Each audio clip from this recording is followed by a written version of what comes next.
Olá, voltei e desta vez, após uma longa pausa aqui no canal, decidi gravar assim um vlog.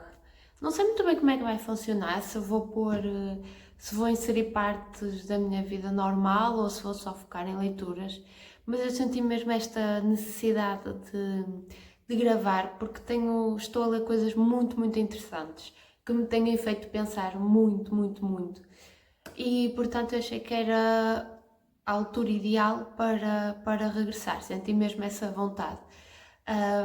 E o que é que acontece? Estou numa fase de trabalho super parada, já não tenho muito que fazer, praticamente nada, para ser bem honesta. E, e pronto, tenho-me dedicado à leitura. Além disso, estou a passar por um período pessoal um pouco mais conturbado. Parece que estou sempre a passar por alguma coisa, mas na verdade eu acho que toda a gente está sempre a passar por algum momento menos bom ou a tentar gerir alguma coisa que se esteja a passar. Só que muitas vezes as pessoas não param para refletir tanto sobre isso e eu acho que, como já tenho uma personalidade um pouco mais introspectiva, acabo sempre por extrapolar um bocadinho aquilo que se está a passar. Ou seja, o que se está a passar acaba por ganhar uma dimensão muito maior porque eu penso muito sobre o assunto. E quando isto acontece, eu normalmente vou em busca de leituras que me façam pensar ainda mais, mas que de certa forma me ajudem a compreender um bocadinho o que eu estou a sentir e me deem algum alento para aquilo que poderá seguir. E em andamento, estou com dois livros de uma deusa literária que eu tenho, que é nada mais, nada menos que Lígia Fagundes Telles. E no caso estou com os contos, Antes do Baile Verde e com o Verão no Aquário. Primeiro, os contos. Já li, aliás, os dois livros eu já li. Os contos, não, é o que eu digo, já li na altura, acho que foi para aí em 2021, em PDF, e entretanto vi no Facebook à venda e decidi comprar, porque eu gosto de ter todos os livros dos meus mestres e das minhas deusas literárias. E então, uma vez que o comprei, decidi que era a altura de reler e não estou nada desiludida. Primeiro porque eu adoro contos e já tinha saudades de ler contos. E segundo porque a Lígia Fagundes Telles é uma autora muito interessante. Eu tenho pena, mesmo pena, que muita gente aqui em Portugal não a conheça e não tenha entrado em contacto com a sua obra, porque é excepcional a todos os níveis. Ela faz uma análise psicológica, emocional, daquilo que é realmente ser humano.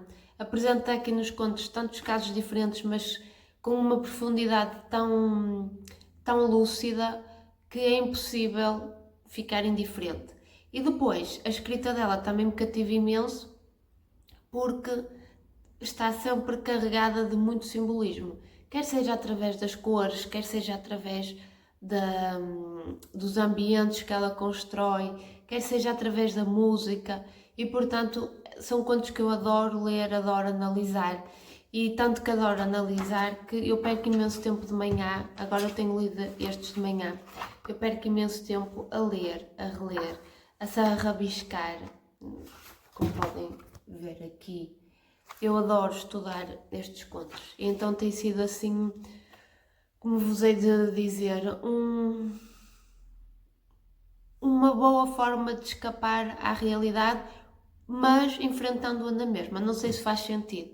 Eu fico muito absorvida a ler e a analisar os contos, mas ao mesmo tempo tiro reflexões que me podem ajudar a enfrentar a crise que estou a passar dos 25 anos.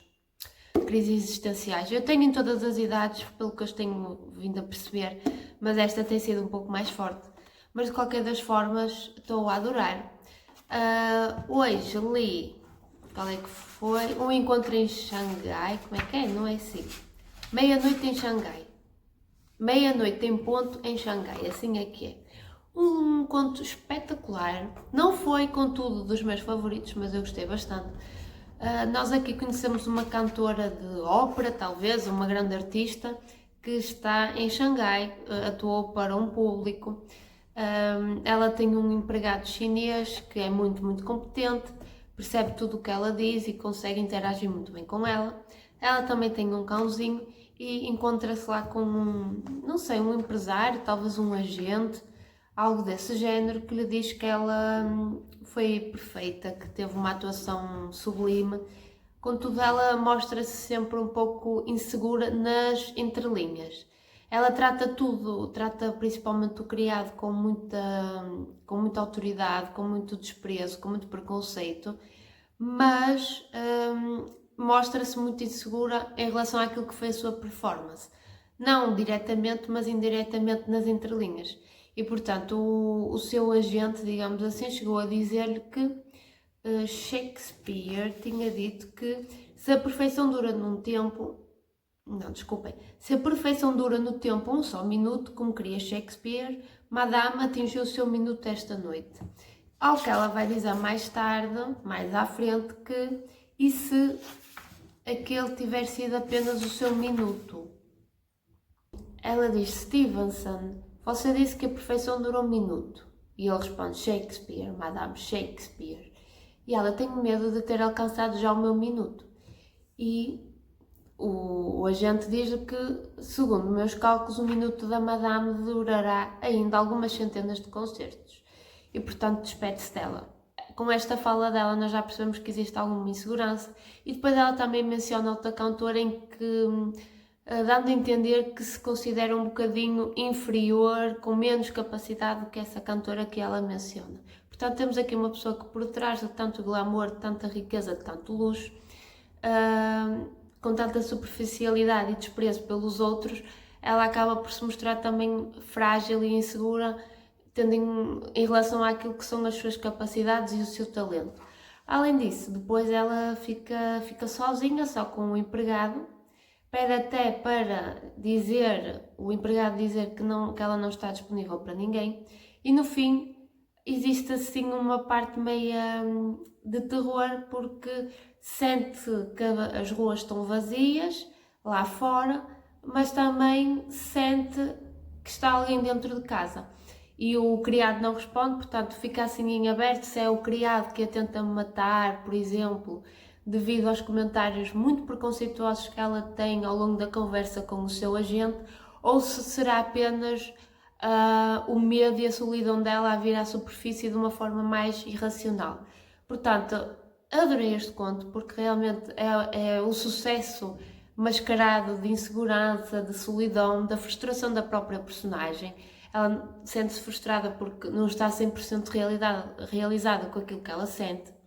E acho que foi a partir disto a autora conseguiu representar muito bem o preconceito que existe entre nações, digamos assim, porque ela sente-se frustrada porque está a atuar na China, não está a atuar onde ela queria.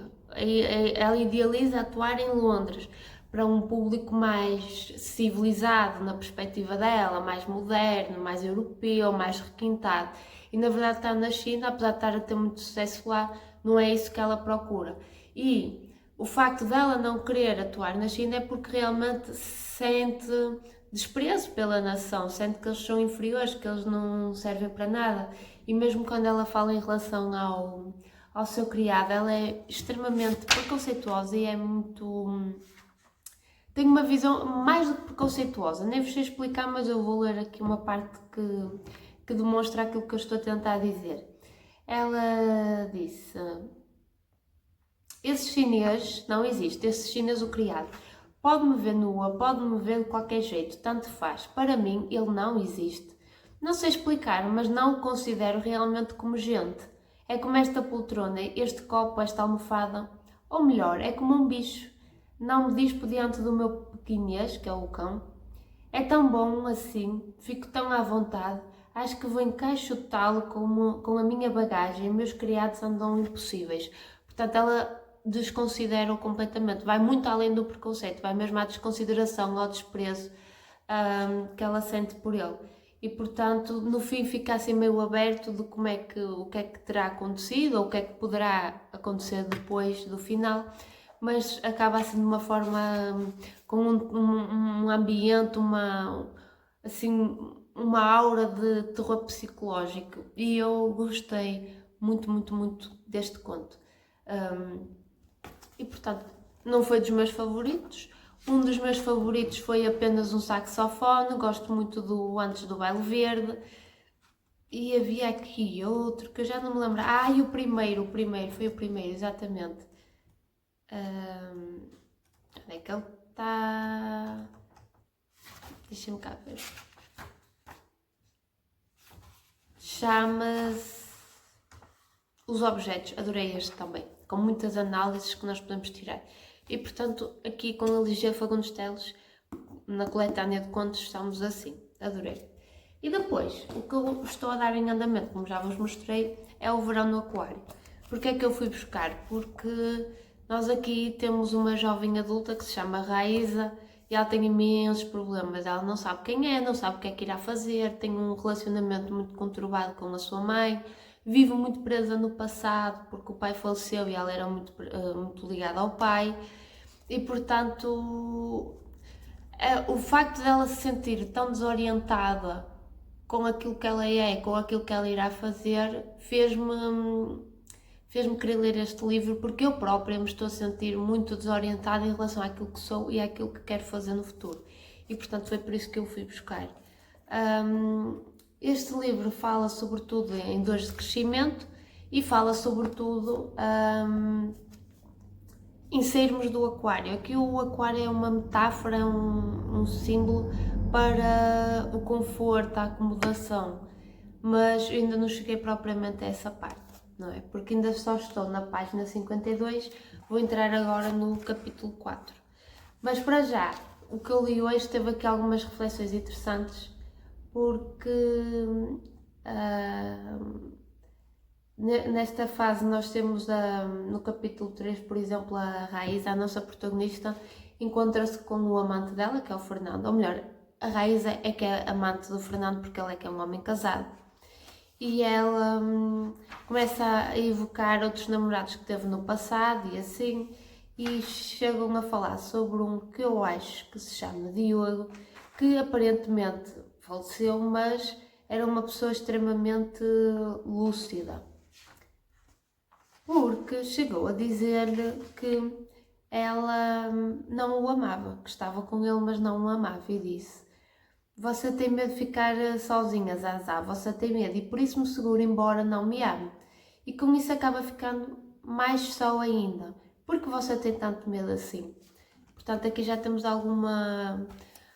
um deslumbre daquilo que é esta Raíza, que se envolve com as pessoas que sabe que não são as mais adequadas para si, que não são relacionamentos saudáveis, mas tem tanto receio de ficar sozinha, ou sente-se tão sozinha que qualquer coisa é válida para ela.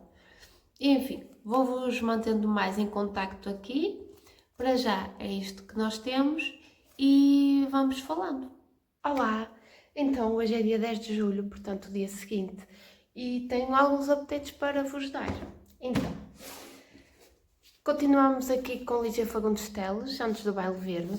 Hoje a vez foi de um conto chamado A Janela, se não estou em erro. Deixem-me só confirmar. Sim.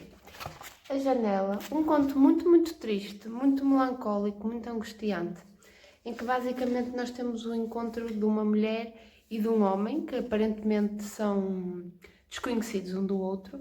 Tudo dá a entender que elas são prostitutas, e o homem entra no quarto desta mulher e só se preocupa com a janela. E ao longo do conto nós vamos perceber que ele está instável psicologicamente, ela percebe que ele também não está muito bem, e a única preocupação dele é ver a janela. O grande desejo dele era ver a janela, e começa a evocar um passado onde dessa janela se via uma roseira. Depois nós descobrimos que o filho dele faleceu e que era ele quem cuidava mais da roseira, e no final nós percebemos que ele ou escapou do hospício ou era para ir, mas depois fugiu só para ir ver a janela. Portanto, tudo a entender que ele era mentalmente instável, e no final ela percebe-se disso e os médicos vão lá buscá-lo e ela fica com um sentimento de muita angústia, de um peso muito grande por ter feito aquilo a ele, não é? Por ter chamado os médicos e ao mesmo tempo ficar a refletir sobre aquilo tudo, pelo que nós entendemos do final. É um conto pequenino, mas é muito triste. E depois nós temos alguns símbolos interessantes, como por exemplo a janela, que nós podemos considerar como se fosse um portal, digamos assim, um portal para o passado, um passado de memórias felizes e também memórias tristes, mas sobretudo um portal para o passado, um portal para uma evasão aqui da nossa personagem. Depois, a roseira nós também podemos encarar como o símbolo da efemeridade da vida, não é? Não é à toa que era o filho dele que morreu que cuidava daquela roseira e que quando ele faleceu a roseira também acabou por desaparecer, não é? Foi morrendo e depois cortaram, né? Já nem sequer havia qualquer tipo de restício dela lá naquele jardim. A música também está sempre muito presente nos ambientes da Lígia Fagundes Teles e acaba neste caso por dar assim como a música era um samba, acho que acaba por contrastar aqui a realidade com o estado de espírito desta personagem. Depois, também ainda considerei como símbolo uma pequena caixa de injeções. O nosso protagonista, não é, tirou do bolso uma pequena caixa de injeções e ficou a rodá-la entre os dedos. Repuxou a boca numa contração. Quando ele tirou esta caixa, a mulher ficou alarmada porque não sabia se ele lhe poderia fazer mal ou não, mas ele depois até chega a dizer que a caixa de injeções estava vazia. Mas o facto desta caixa aparecer é um indício de que este homem realmente não está mentalmente estável e passa-se alguma coisa errada nele. Contudo, nós também já íamos percebendo isso através dos diálogos que eles iam tendo, porque enquanto ela tentava falar com ele sobre assuntos mais corriqueiros, ele acabava sempre por fugir para o passado, para a roseira, para o filho que perdeu, para a janela que queria ver novamente, isso tudo. E depois também considerei como um símbolo, um refresco, porque quando ela percebe que ele realmente não está bem, diz que lhe vai buscar um refresco. E aqui pode ser uma distração, não é? Para o que ela ia fazer, que era chamar os médicos, mas também uma tentativa de o puxar para a realidade, quase como se fosse refrescar as ideias e trazê-lo de volta para aquilo que ele está a viver na realidade. Claro que depois também o ambiente foi escurecendo e eu acho que tudo isto é propositado para criar um ambiente de mais tensão e pronto, e o final é muito triste porque a Lígia chega a dizer: um enfermeiro entrou a passos largos seguido por outro enfermeiro. Três mulheres e ar assombrado ficaram espiando do lado de fora. Alguém acendeu a luz. O homem levantou-se e tapou os olhos com a mão. Aos poucos foi levantando a cabeça, os olhos ainda apertados. Pôde então encarar o enfermeiro que desdobrava uma camisa de força. Estendeu tranquilamente as mãos. Tinha na fisionomia uma expressão de profunda tristeza. E pergunta: é preciso? O enfermeiro teve um sorriso contrafeito, encolheu os ombros enquanto dobrava a camisa e aproximou-se com brandura. Então vamos. E ele teve um último olhar para a janela. Depois voltou-se para a mulher, descalça e encolhida num canto. Falou tão baixo que só ela pôde ouvi-lo. Porquê? E pronto, e depois no final acaba com a mulher a ver-se ao espelho, a desviar-se depressa o olhar da própria imagem, portanto ela não sentiu orgulho daquilo que fez, algo nela considerou que a ação dela não foi adequada, apagou a luz, precisamente para não se ver, e já antes o nosso protagonista também lhe tinha pedido para não acender a luz para ficarem no escuro, e sentou-se na cadeira onde o homem estivera sentado, ficou olhando a janela. Portanto, aqui dá a entender uma certa tristeza, uma certa culpa pela atitude que teve. Muito fixe, não foi dos meus favoritos, este por acaso lembrava-me de algumas coisas. E amanhã então avançaremos com um chá bem forte e 3 xícaras. Entretanto, o que é que eu também já li mais? Li um capítulo de Verão no Aquário, desta vez marquei muitas coisas. Foi um capítulo muito interessante porque temos um diálogo muito irónico entre a Raíza e a sua mãe, mas também temos algumas coisas interessantes entre a Raíza e a sua prima Marfa. A primeira coisa que nós vemos aqui no capítulo 4 é que a Marfa estava a tomar um banho de imersão. Portanto, a água está outra vez recorrente aqui na obra. E enquanto a Marfa tomava banho, a Raíza andava a escovar as unhas com uma escovinha e a Marfa até lhe chama a atenção que ela tem a mania com as unhas. E a nossa protagonista responde que o Fernando, que é o amante dela, também já me disse isso. E portanto, esta obsessão pela limpeza, por estar limpa, acho que é uma tentativa de ficar limpa por fora para ficar limpa por dentro. Porque esta protagonista não se sente bem na sua pele, principalmente porque não sabe exatamente qual é a sua pele. Então, quando ela tem aquelas noites de excessos, como tinha tido, não é? De álcool, festa e não sei o quê, ela no final acaba por se arrepender um pouco. E esta tentativa de limpar, acho que é mesmo para purificar qualquer coisa dentro dela, o que, como é lógico, não resulta. Falam sobre a infância como um paraíso perdido, fala-se também um pouco da solidão, fala-se dos vícios, porque a prima dela diz que até para o vício é preciso uma certa fibra, compreende, até para se viciar é preciso ter caráter. E a própria Raíza não tinha este caráter, ela não era propriamente viciada em nada, apenas se refugiava naquilo, mas tivesse que deixar, deixava, e isto dá a entender que ela é um pouco cobarde, que não consegue realmente assumir as suas decisões. E depois mostra-nos, através de um fluxo de consciência, o seu desejo de pertencer à mãe, de se sentir pertencida, da mãe ter mais carinho com ela, embora ela depois, mais à frente, tenha um diálogo com a mãe e que seja perfeitamente irónica e até azeda mesmo, porque começou a falar das personagens da mãe, disse que ia escrever uma peça, depois diz que as personagens dela não iam ser como as da mãe, tão perfeitas, tão únicas, tão dignas. E começa, pronto, a criticar um pouco a mãe. A mãe ainda chega a dizer: eu sei que a culpa é minha, Raíza, mas sei também que agora não posso fazer nada senão esperar.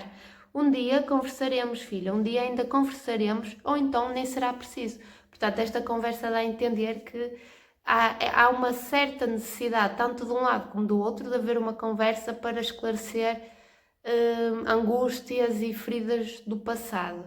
E, portanto, a mãe sabe que terá que ter essa conversa com ela, mas considera que ainda não é a altura certa. E nós também podemos concordar com ela, porque o facto é que a Raíza pega em tudo o que a mãe diz. Embora tenha esse desejo de lhe pertencer, de terem uma boa relação, de recuperar um bocadinho o tempo perdido, ela reage sempre no ataque. Portanto, acho que é uma forma também dela se proteger contra aquilo que acha que a vai magoar, que no caso é a mãe. Falou-se também da necessidade que ela tem o arrependimento que ela sente depois de ter estas atitudes menos boas. Ela diz assim: bati com os punhos fechados nos joelhos.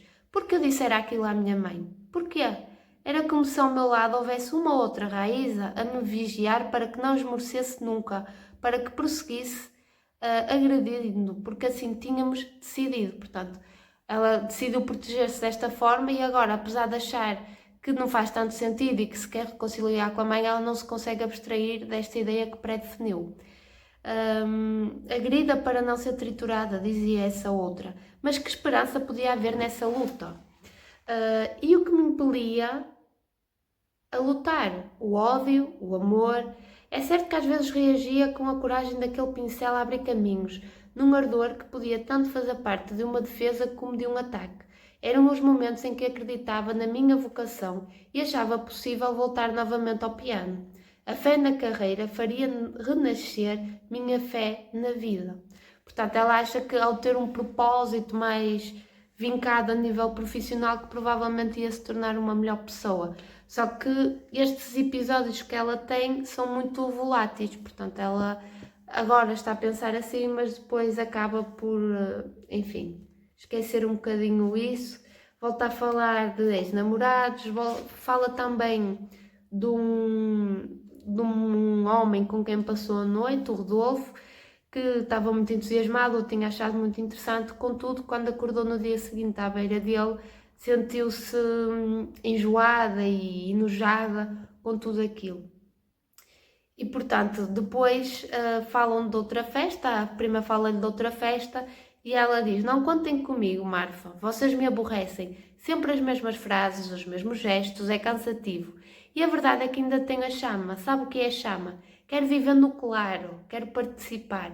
Já não suporto essa apatia de bêbado crónico que nem sabe se amanheceu.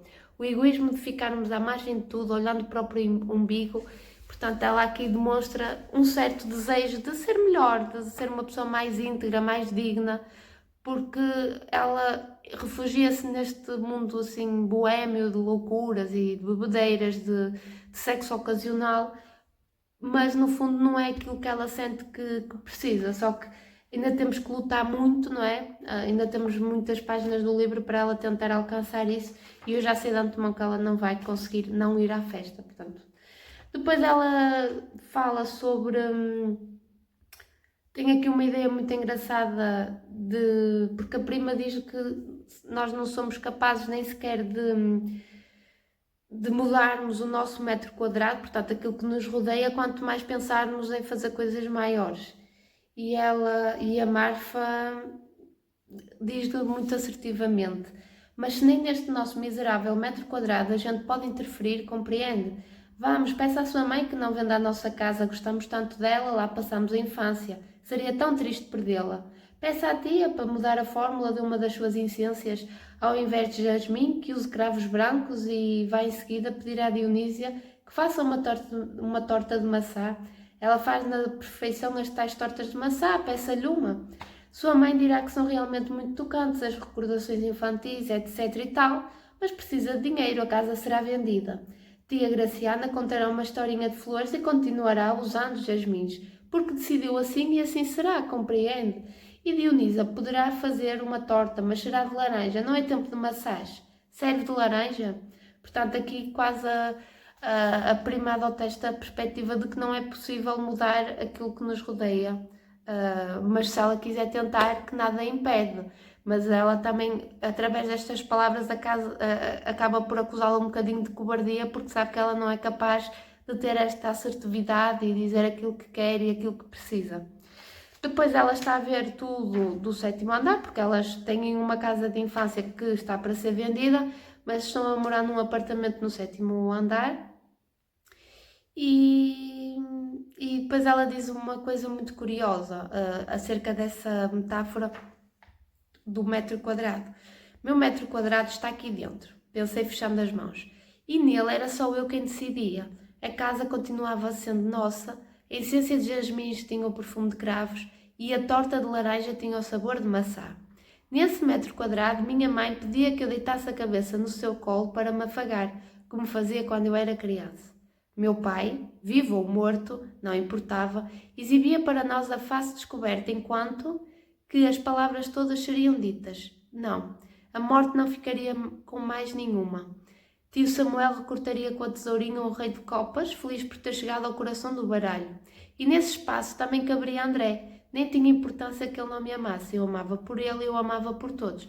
Portanto, aqui este metro quadrado que está dentro dela, portanto, a essência dela, o coração dela, digamos assim, ela tem todos estes desejos íntimos e acaba até por dar pena porque uma das coisas que ela fala é desejar deitar a cabeça no colo da mãe. Portanto, isto tudo após ter atacado a mãe naquele diálogo que já vos falei anteriormente. E depois temos outra vez o espelho como símbolo, porque havia um espelho no sótão, onde o sótão era a região da casa onde o tio Samuel, que é o pai da Marfa, e o seu pai, não é, o pai da Raíza, ficavam. Um tinha problemas com o álcool, o pai da Raíza, e o tio Samuel tinha algum problema mental que nós não sabemos aqui especificar qual é. Mas o que acontece é que eles estavam no sótão e a Raíza procurava-os muito no sótão e via muitas vezes o reflexo dos três no espelho a fazer as suas coisinhas.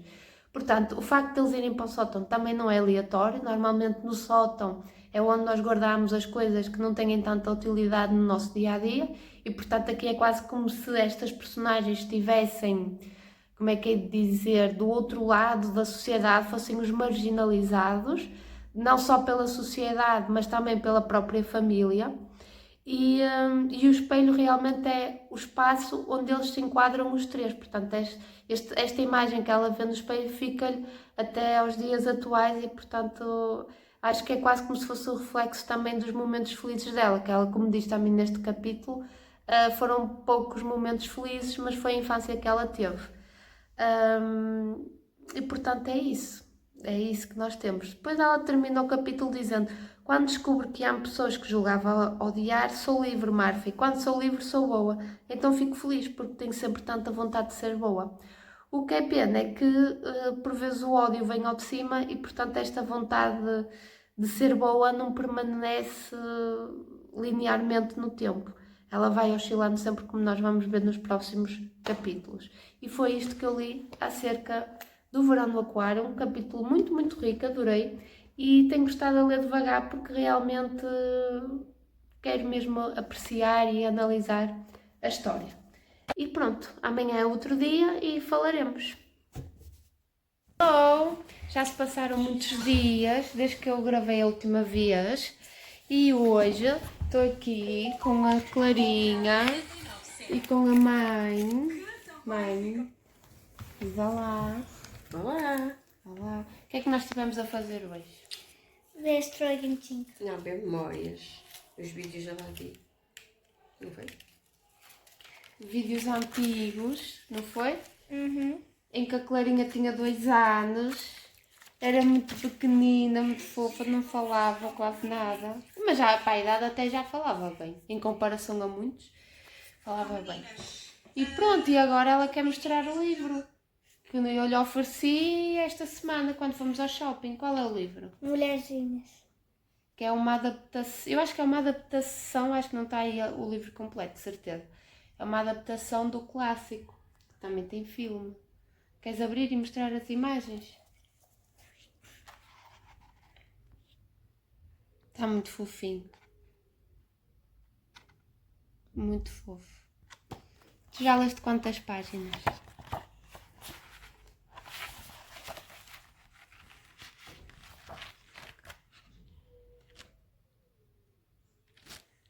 Nenhuma. Calma. Não, ela leu uma. Uma não. Uma inteira e metade da outra. Eu leio até aqui. Estou sem óculos. Está na Eu página vou- 8. Está na página 8, sim senhor. Estás a gostar? Como se eu ainda não li quase. Sim, mas o que tu leste, estás a gostar? Estou. Então tens de continuar Não foste agora. muito convincente. Eu acho que não foste muito convincente, não. O que é isso? Parecias muito certa do que estavas a Não dizer. pareces muito sincera. Diz a verdade. Estou a bater a porta. à porta. Olá, malta. Então, hoje já é sábado. Não, hoje é domingo. Desculpem, estou confusa. E já não faço assim algum update há algum tempito. Esta semana foi mais, principalmente o fim da semana, quarta, quinta, sexta, foram dias mais dedicados à minha sobrinha.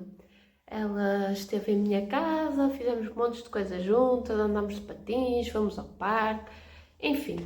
E então não dava muito para eu ler.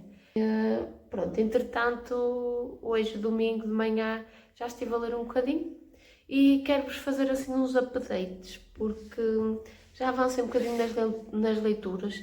Acho que a única leitura que se manteve consistente, mesmo quando ela estava cá, foi aqui antes do Baile Verde, os contos. E portanto, entretanto, o que é que eu já li? Eu acho que o último conto do que vos falei foi A Janela.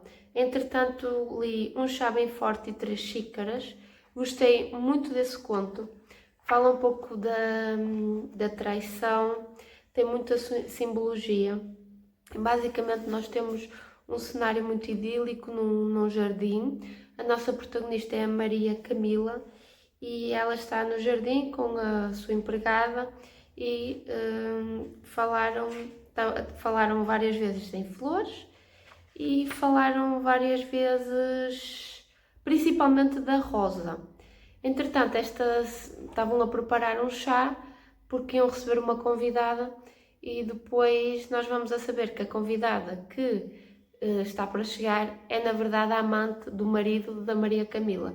E portanto nós temos aqui uma simbologia muito, muito fixe em relação às rosas, tanto rosas brancas como as rosas vermelhas. Chega aqui um certo ponto que elas falam que as rosas vermelhas morrem mais depressa e que as rosas brancas duram mais tempo. Portanto, associei aqui as roseiras brancas à juventude e as rosas vermelhas a uma idade mais madura. Pronto, então no fim são 3 xícaras de chá porque ela convida o marido também, sabe que o marido eventualmente vai aparecer para tomar chá com elas.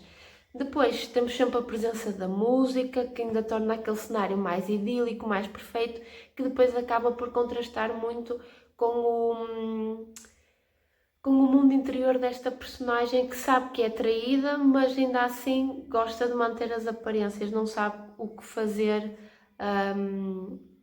para lidar com isso, a não ser ignorar. Então é um conto muito, muito fixe. Depois temos o Jardim Selvagem, que também li.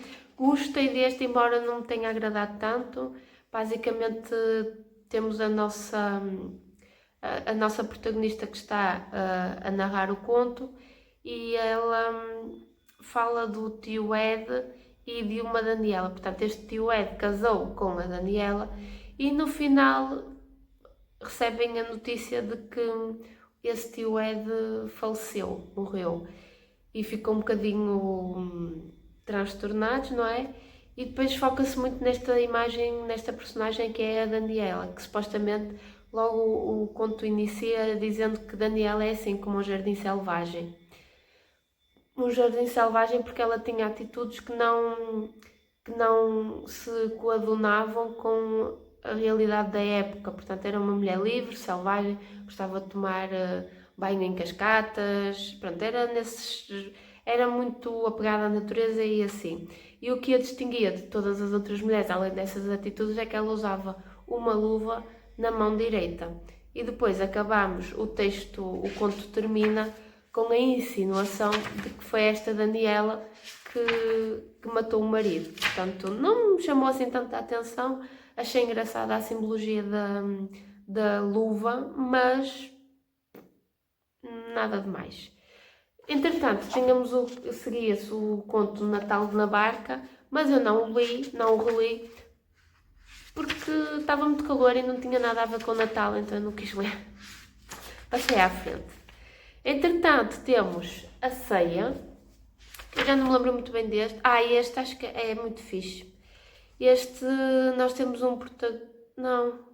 Este é muito fixe, já me lembro, não estava a confundir com outro. Neste aqui, começamos num ambiente mais social, num restaurante modesto e pouco frequentado, como diz logo de início, e temos o reencontro de 2 ex-namorados. Depois, no fim, nós vamos descobrir que eles foram casados durante 15 anos. E este reencontro é propositado porque a mulher, a Alice, insistiu muito para reencontrar este ex-marido e ele lá lhe fez a vontade, mas sempre desconfortável, sempre à procura de não encarar a realidade. Por exemplo, ele fala muitas vezes ela diz, por exemplo, Eduardo, eu precisava de te ver, precisava de mais, entende? A última vez foi tão horrível, me arrependi tanto. Queria fazer hoje uma despedida mais digna. Queria que você... Não pense mais nisso, Alice, que bobagem. Você estava nervosa. Interrompeu-a. Voltando-se para chamar o garçom. Estendeu a mão. O gesto foi discreto, mas no rápido abrir e fechar os dedos havia um certo desespero.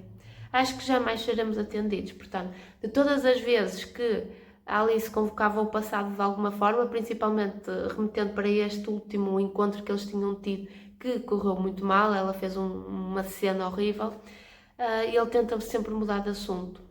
E no fim, é muito engraçado, porque nós descobrimos que o Eduardo casa-se com uma mulher da sua idade e a Alice era muito mais velha do que ele. Portanto, dá a entender através das entrelinhas que ela é muito mais velha do que ele, ao ponto do funcionário do restaurante achar que ela era mãe dele. Portanto, é assim foi muito giro. Não só, eu acho que aqui dos contos e com a Lígia Fagundes Teles não é tão importante o enredo, mas é a forma como ele é contado. Nós estamos sempre a ver sinais para no fim às vezes sermos surpreendidos desta forma. Adorei este conto. Outro conto que eu também adorei demais, estava a confundir, é Eu Era Mudo e Só. E neste nós temos aqui logo de início também a representação, a descrição de um cenário perfeito, não é? Dentro de uma casa, a esposa com um macio roupão azul, a chinelinha de rosinhas azuis, um laçarote também de cor azul, que estava a ler. E, portanto, ele chega a um determinado ponto, aqui logo do início, que diz: você parece um postalo mais belo da coleção azul e rosa. Quando eu era menina adorava colecionar postais. E, portanto, o que é que nós vamos percebendo ao longo da narrativa? Este homem, que eu acho que nós não sabemos o nome dele, e se sabemos eu não me lembro, sente-se completamente aprisionado neste casamento que aparentemente é super perfeito. Todo o cenário é muito perfeito, a esposa também é extremamente bonita, é descrita até como celestial. E isto não é à toa, é celestial porque é quase como se esta esposa, que se chama Fernanda, se posicionasse, ou ele a visse, acima do comum e acima dele também. E, portanto, depois nós vamos compreendendo que ele se sente extremamente aprisionado e condicionado pela esposa, porque ela vai acabando por... É quase como se ela não o deixasse respirar, nem ter os seus próprios pensamentos. Qualquer coisa que ele faz, ela já está a fazer uma sugestão e, além disso, por causa deste casamento, ele acabou por se afastar dos seus amigos e abdicou da sua carreira de jornalista, porque o pai dela insistiu muito para ele se tornar sócio da sua empresa de tratores. E, portanto, ele diz que no início, né, quando lhe pediu em casamento, foi jantar com os pais dela, a partir do momento em que ele pediu em casamento, o pai dela, o sogro, né, começou logo a falar que ele podia ser sócio, que isso do jornalismo era muito giro e tal, mas não alimentava, ele tinha que manter o estilo de vida da Fernanda, porque ela não se ia habituar a viver de uma forma mais carenciada ou que não sustentasse o estilo de vida que ela sempre foi habituada a ter. E no meio disto tudo, o conto chama-se Eu Era Mudo e Só porque vai buscar um poema de Guerra Junqueiro, que se chama mesmo isso, Eu Era Mudo e Só na Rocha de Granito. Eu não conhecia o poema, mas depois fui ver e realmente é muito interessante ele lembrar-se deste poema. Primeiro porque, vou começar até só pela leitura, antes de eu ir pesquisar o poema. É muito interessante ele fazer referência a este poema porque a reação da esposa vai ser de desdém. Ele diz: meu bem, quando eu era menino ouvi uma declamadora recitar isso numa festa em casa de uma tia velha. Foi tão divertido. Ela gostava de recitar isso e aquela outra coisa ridícula se a cólera que espuma. E então, isto já estamos do início, ela é descrita como celestial e agora faz referência à poesia, não é? Como uma coisa ridícula. Não uma poesia qualquer, esta em específico que o marido se lembra e aprecia. Portanto, aqui já estamos a ver como ela também se posiciona acima dele, acaba por fazer, não é gozar, nem é fazer troça, mas responder com desdém ao comentário que ele faz. Entretanto, também é interessante a presença deste verso em referência a este poema. Eu depois fui ler o poema e o poema fala sobre liberdade, de se expandir, procurar outras coisas, esta ânsia de evoluir. Este senhor acaba por perder a sua identidade, quer no vestir, quer na sua profissão, quer com o círculo de amigos que tem, e portanto ele sente-se absolutamente limitado, condicionado, aprisionado por este casamento.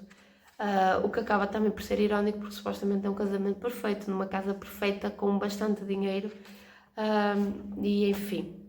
Depois, esta questão do postal mantém-se até ao final, porque acaba por, ele no final faz, é quase como se fosse um fluxo de consciência, que ele diz que gostava de a colocar apenas e só num postal, e que depois poderia olhar para ela com carinho, como uma memória, ou então simplesmente lembrar-se, rasgar o postal e viajar e fazer aquilo que ele queria. Portanto, este postal acaba por representar a estagnação em que ele sente, porque o postal é uma imagem parada, não é? E acaba também por mostrar este casamento que é superficial, esta fachada de felicidade e perfeição, onde nem sequer há um espaço para errar. Pronto, esta mulher então é vista como uma esfinge, uma matriarca com controle absoluto da família, que, curiosamente, também educa a sua filha para ter a mesma posição na vida como ela tem, e acaba até por ser inacessível emocionalmente, porque é descrita como celestial, como um anjo, enfim. Muito, muito bom, deu-me mesmo muito que pensar. Entretanto, hoje li As Pérolas, e este conto eu por acaso lembrava-me vagamente. Não analisei muito, mas basicamente nós temos o nosso narrador, que é o Tomás, conhecemos perfeitamente o seu íntimo. Ele está muito doente e a esposa está-se a preparar para sair. Vai a uma reunião, está-se a arranjar e tal, e ele, enquanto a vê arranjar, fica a imaginar o reencontro dela com um senhor que se chama Roberto, e que ele achou que há 10 anos atrás ele tinha Desculpem, não se deve dizer 10 anos atrás, foi sem querer, mas ele acabou por perceber ou achar que este homem tinha um interesse pela sua esposa. Então ele é muito dominado pelos ciúmes. E durante a maior parte do tempo no conto, nós estamos a vê-lo, a imaginar o reencontro dos dois, enquanto ele está em casa doente. E o conto chama-se Pérolas porque nesse encontro que eles tiveram há 10 anos, o Roberto chamou a atenção, viu a esposa, não é, do Tomás, e disse que ela estava muito elegante, vestida de preto, e que tinha um colar muito bonito, de pérolas. Esse colar tinha sido oferecido por Tomás. E então, curiosamente, a esposa de Tomás estava a vestir o mesmo vestido preto e ia colocar o colar de pérolas. E então, num ato assim, meio que sem pensar muito, um ato irrefletido, o Tomás vai lá e esconde o colar. Porque não queria... Porque foi levado pelo ciúme e não queria que houvesse aquele fator, aquele colar, que no fundo é aquela presença dele que cativou o Roberto e que chamou a atenção do Roberto. E ele então esconde o colar, mas ao mesmo tempo vê que a esposa está preocupada, quer o colar e tal, acaba por sair, mas sente-se mal com aquilo. E como ele a ama muito e sabe que ela também o ama, quer que ela seja feliz. Então, no final, chama por ela e atira-lhe o colar para ela usar nessa noite. Quase como se fosse, tipo, olha, eu aceito que tu te possas envolver de certa forma com o Roberto. E a forma como termina é muito bonita. Ele chama por ela e tal, e depois ela pergunta, que foi, Tomás, que foi? E ele, achei seu colar de pérolas, tome. Disse estendendo o braço. Deixou que o fio lhe escorresse por entre os dedos. E não é só o fio, não é só o colar, é a própria esposa. E portanto eu gostei, até acho que foi assim um conto mais fofinho do da coletânea, para já. E foi isto que nós lemos do Antes do Baile Verde. Entretanto, também já li um pouquinho mais de Verão no Aquário. Eu acho que da última vez que eu vos tinha falado, eu disse que se calhar ia ler, mas talvez não lesse, mas acabei por ler. E hoje li mais outro bocadinho. Portanto, eu acho que estávamos no capítulo 5. E então, nós começamos o capítulo logo com a Raíza a ter um sonho. Portanto, ela descreve o sonho. O que é o sonho? É novamente com o pai, com o tio Samuel, etc, etc. Entretanto, ela acorda, vai... e a prima dela, a Marfa, chega e leva-lhe uma fantasia, uma máscara, pronto, um fato de fantasia para ela ir à festa, que era uma festa de máscaras. Eu acho que aqui o facto de ser uma festa de máscaras também é muito simbólico, não é? Porque é quase como ninguém mostrasse o seu verdadeiro eu, não estão a mostrar a sua verdadeira identidade. E a certo momento a Raíza está a dizer que não vai e tal, mas depois a mãe disse... portanto, ela disse: amacei na ponta dos dedos o boneco de miolo de pão. Marfa, você não devia ter trazido a fantasia sem falar antes comigo. Não vou nessa festa, eu disse. Houve um breve silêncio. Foi quando minha mãe respondeu antes que Marfa o fizesse. Você sabe que vai acabar indo, Raíza. Melhor começar a se vestir. Acrescentou, apanhando o livro que deixara na cadeira. Portanto, esta falta de esperança da mãe também acaba por desmotivar muito a Raíza a ser melhor. E nós vamos ver isso mais à frente também. E efetivamente ela acaba por ir, acaba por ser novamente uma festa de excessos, de muito álcool, drogas. Ela acaba por ficar um pouquinho fora de si, nada de mais. E enfim, fica um bocado naquele estado. E o capítulo demonstra muito isso. Através de fluxo de consciência, é uma grande confusão. Entretanto, no capítulo 6, nós vemos novamente o mesmo ciclo. Portanto, a Raíza oscila sempre em quero ser melhor, quero ser boa, quero fazer coisas, quero, enfim, ser boa pessoa, fazer alguma coisa da minha vida, para depois desanimar e voltar à vida de excessos que ela levava, sem qualquer tipo de propósito. E, portanto, após da festa, temos aqui uma versão mais positiva dela, em que ela observa, da janela do seu quarto, ela observa ali a paisagem, vê velhos, vê gatos, enfim. Portanto, é quase como se ela, mesmo no espaço físico, estivesse à parte de toda a gente, da sociedade, de tudo. E ela conversa com a tia sobre uma fantasia, sobre uma roupa com um botão, etc, etc. E depois ela diz: você devia me animar a continuar estudando. E devia dizer que eu toco tão bem que seria uma pena abandonar os estudos. Uma pessoa que toca tão bem assim. Aí eu responderia que não, que sou uma fracassada. Melhor fazer outra coisa e mais isso e mais aquilo. Mas você contestaria, absolutamente. Ainda está em tempo de reagir, imagino. Um talento desses. Era isso que você devia me dizer.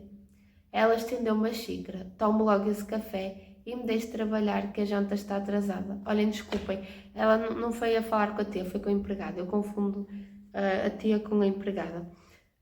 E portanto, o que é que isto demonstra? Que este padrão dela repete-se tantas vezes que já ninguém tem muita esperança que ela vá mudar. Ou então esperam que ela mude naturalmente e, portanto, parece que ninguém tem paciência para ela e eu acho que isso acaba por ser muito triste. E claro que depois isto leva a quê? A voltar ao passado, falar do tio Samuel, a casa, os cheiros, etc, etc. Mais uma vez, fala-se do André, porque a mãe, a mãe dela, ou seja, o André estava à espera da mãe dela lá no escritório, então ela vai logo assim a correr, têm uma conversa muito, muito interessante mais para o final, sobre o que é a vocação e a forma como o André, apesar de ser novo, percepciona a sua geração. Eu acho que também o facto de ele percepcionar uma geração tão diferente dele próprio acaba por causar mais sofrimento, porque parece que nem se encaixa na vida da igreja como padre, mas também não se encaixa na sociedade, portanto é como se ele não tivesse um lugar e, enfim. O que é que acontece? Ela insiste para estar com ele, para conversar com ele, etc, etc. E depois ele acaba por lhe dizer, ou melhor, ela diz-lhe assim: quanto mais firo os que amo, mais me vou ferindo a mim mesma. Perco os outros e me perco. Não é curioso isso? Marfa acha que só poderei me encontrar fazendo psicoanálise. E ele responde: você vai se encontrar sem precisar dessas muletas, Raíza. Vai se salvar sem precisar de qualquer ajuda. Estou certo disso. Um dia, de repente, dará consigo mesmo e não se perderá nunca mais. Antes terá que dar voltas e voltas até tomar o caminho certo. Talvez demore um pouco.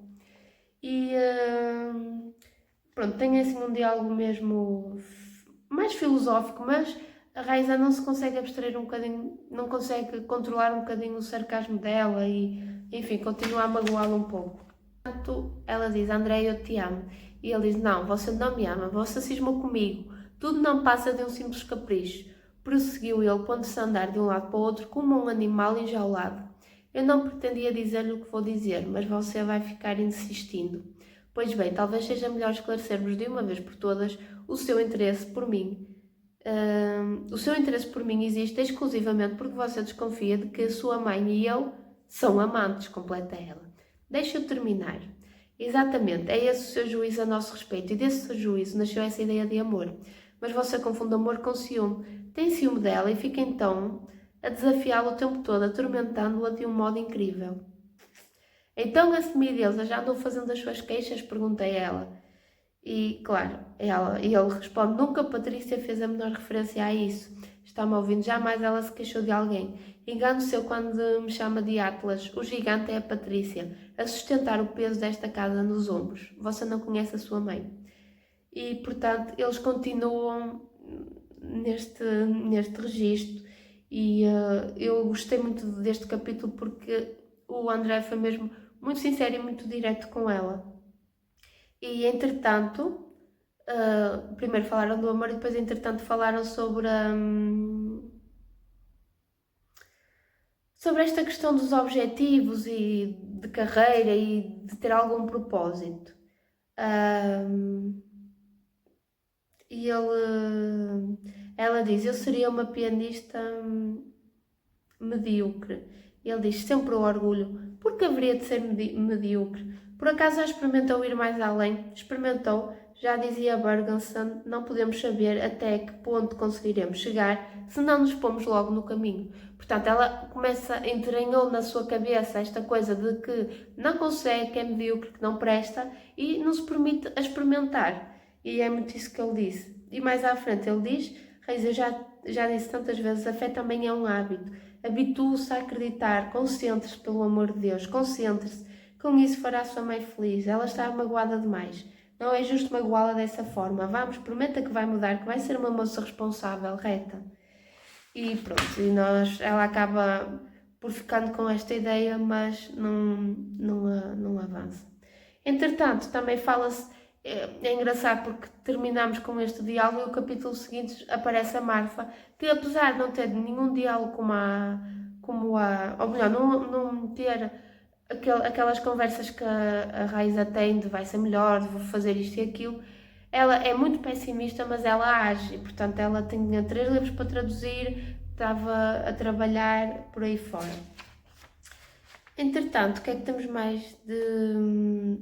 Aqui a Raíza está num momento mais positivo, então insisto com a Marfa, de que este é o caminho certo e tal, tentando incutir um bocadinho de esperança, de fé e tal, mas a Marfa não se deixa convencer assim muito. E pronto, e entretanto cheguei ao capítulo 8. Cheguei ao capítulo 8 em que a Raíza pôs na sua cabeça que ia visitar o seu tio Samuel, mas acaba por não ir porque, mais uma vez, a mãe duvida dela. E então, mal a mãe questiona onde é que vais tão cedo, ela começa logo a ser sarcástica e a fazer assim umas referências mais sexuais. E claro que a mãe fecha-se novamente, portanto esta relação acaba por ter sempre um ciclo vicioso. E no fim, o que é que acontece? Ela continua a pensar que não é capaz, que realmente ninguém acredita nela, começa a concluir que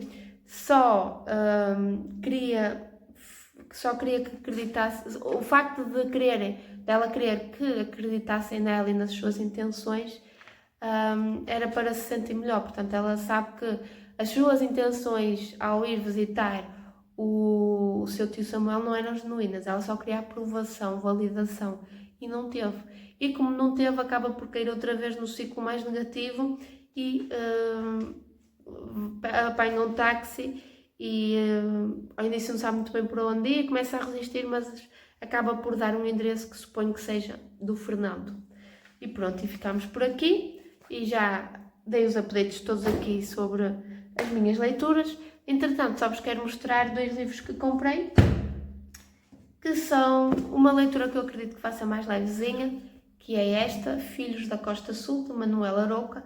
Nunca ouvi falar sobre este livro, mas interessou-me porque fala sobre a juventude após o 25 de Abril, portanto, nesses anos de liberdade que surgiram após o 25 de Abril e como é que foi, não sei.